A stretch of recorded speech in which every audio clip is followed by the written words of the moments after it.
Let's try this again.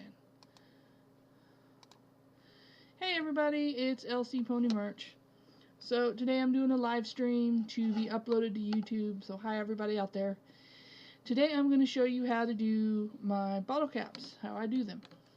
So what you want to get is your bottle caps either from a craft store or online. I ordered mine from bottlecapco.com, bottlecapco.com. I'll put the links later. What you're going to need is the amount of images you want to do equal to the amount of bottle caps. I have 12 images I want to do right here. When you're printing your images, I do use Photoshop and resizing. There is a tutorial out for that, which I will get to eventually. But I recommend you use either glossy photo paper or matte, which prevents ink smearing. Glossy because, shiny. The matte finish on the paper does stick a little bit, but, you just have to let it dry depending on your printer. Okay, now for the images, what you're going to need, I used, I resized mine and printed on a 4x6 because, my printer's touchy and so is my program, and it won't let me print on a 3x5 without shrinking them. These are about an inch in diameter, if not bigger. So what you'll need is your bottle caps, your images, scissors, and a hole punch. This is a Fiskars 1 inch in diameter hole punch. Fiskars. Yeah. You can use an X-Acto knife or scissors to cut it out, but sometimes it makes the edges jagged. Now with the scissors, what I'm doing is cutting out as much excess as I can, which makes it easier for the hole punch. Adjust the camera here just a little bit. There we go. Pardon my workspace. I'm working towards getting a better workspace craft area for my camera to do how-tos and more drawings. Okay. So what I've done is I've cut off the excess paper. There you go. Now here's where the hole punch comes great in for me. Let's see. You want to try, I'm going to use this so you can see. You want to try and line it up as much as possible and get in the image. You do not want any white showing unless, the outer image is white. And cut it out. There you go. See? The custom order I have is for these little swords. Yeah, and see, sometimes it's not going to fit, so you have to kind of cut off more excess. There we go. And cut out as many, Now, for those that really want to, you can use the scissors or X-Acto knife. For those that want to do it the easiest way, I recommend getting the Fiskars 1 inch diameter hole punch. It is a bit pricey, but it does save you money in the long run. There you go. Yeah, these are a bit harder to see because they're so light colored. But the way it is, if I get a little white, it's okay. I can just cut it out later. Yeah. I'm going to be making 10 of these, but I'm only going to be showing one or two in the how-to. If anybody has any questions, feel free to message me, literally on this live stream or later. I will always be happy to answer your questions. And this will be, for those on the live stream, this is going to be in several parts because of the drying process. But, when I edit this video, you probably won't know except for, that I'm telling you I edited this video.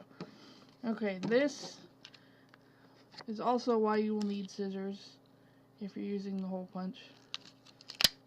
Because, can't punch out in the middle. So, cut around there.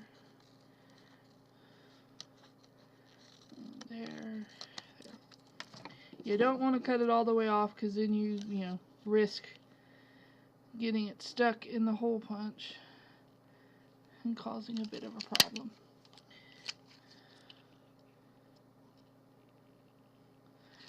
Okay, there we go. There's all that, and then take that. Now, I apologize for not telling you all that you need up front, but for the gluing part, you will either need E6000 or goop. That's what it looks like. Hold on. The image. That's what it looks like. Yeah, big old image. But that's the good craft glue that you want to use. You can use others, but, you know, I wouldn't recommend it. Now, here's what I do. And yes, this is a bit stringy, but again, it's water soluble. Just don't touch your eyes or anything when you've touched it. I use just a little bit and spread it around. And I'll set that right there.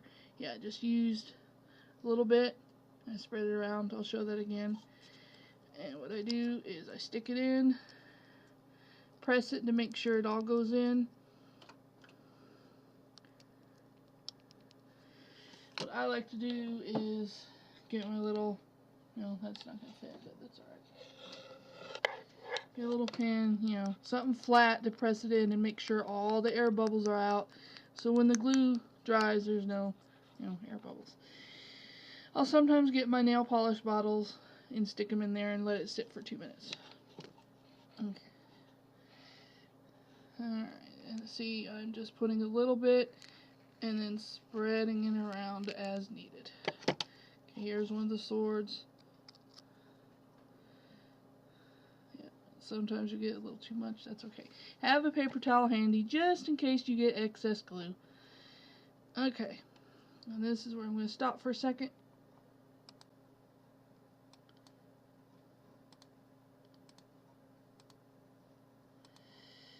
Alright, here is the second of 3 parts. This is the part, or this is the longest part. This is also the part where you will need glossy accents. They recently changed the label on the bottle. And, you know, the rest of your bottle caps. For the third part, I'm going to go ahead and list the items needed since I'm going to be doing a keychain, key rings. Yeah, that way, you know, assorted findings. These can be found at most craft shops or Walmart, heaven forbid. The same with this particular kind of chain. Yeah, if you can see that. I like the loops. They're a little sturdy and less easy to bend, but still able to bend. And the hole punch. I could do the hole punch now, but I'd rather not. Get there. Yeah, this came from Bottle Cap Co. Hole punch.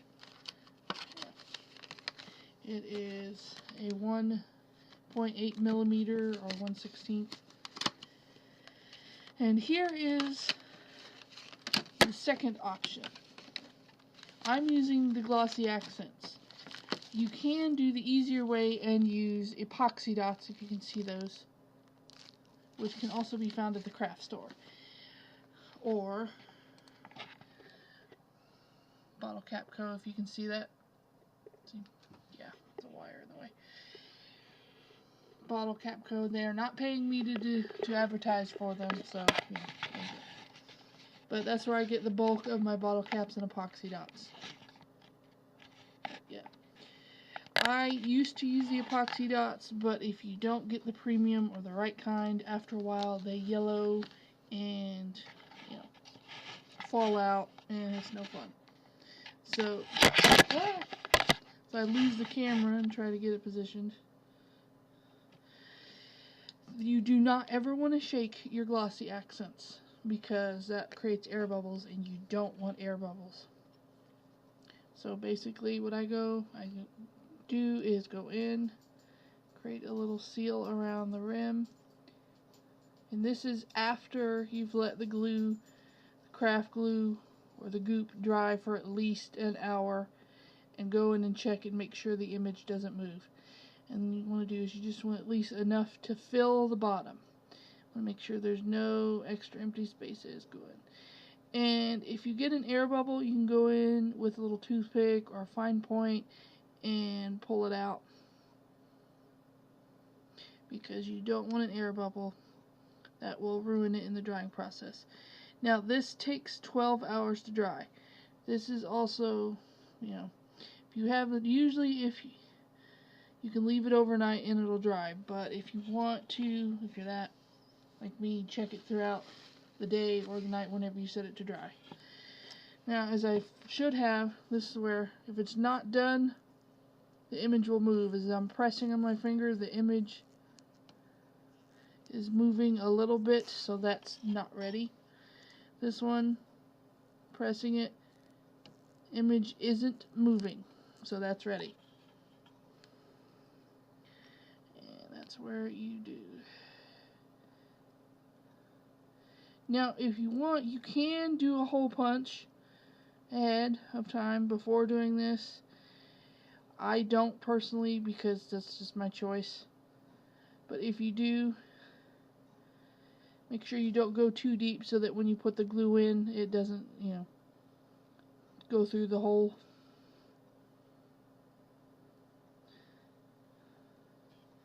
There you go. Hopefully you saw that.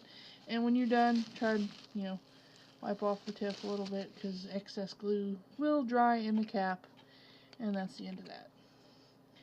Now, I'm not going to hole punch, but I will show you how. What I like about this is that they give you a replacement punch, because this does eventually wear out. Now, when you go to hole punch, you want to do it from behind, because it's easier. You can get that. That way you can do that, because trying to line it up with the ridges gets difficult. Plus, if you're doing a double image, you want to make sure the backside image lines up and that you're doing it at the top. The third part is where I will show you how to get the ring and the keychain in. But yep, this, it looks a little translucent, somewhat see-through, it's kind of cloudy, but as it dries it does become clear and looks, let me get an example bottle cap from the Fallout series. Looks like this. Really glossy. You can see, yeah, looks really nice. This is one I use as an epoxy dot. Sorry. And I did glue around there, so it's extra shiny. But for another set,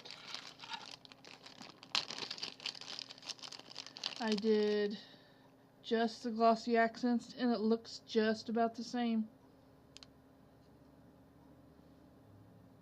Now, if you do add too much into the bottle cap, it will blur the inside picture just a little.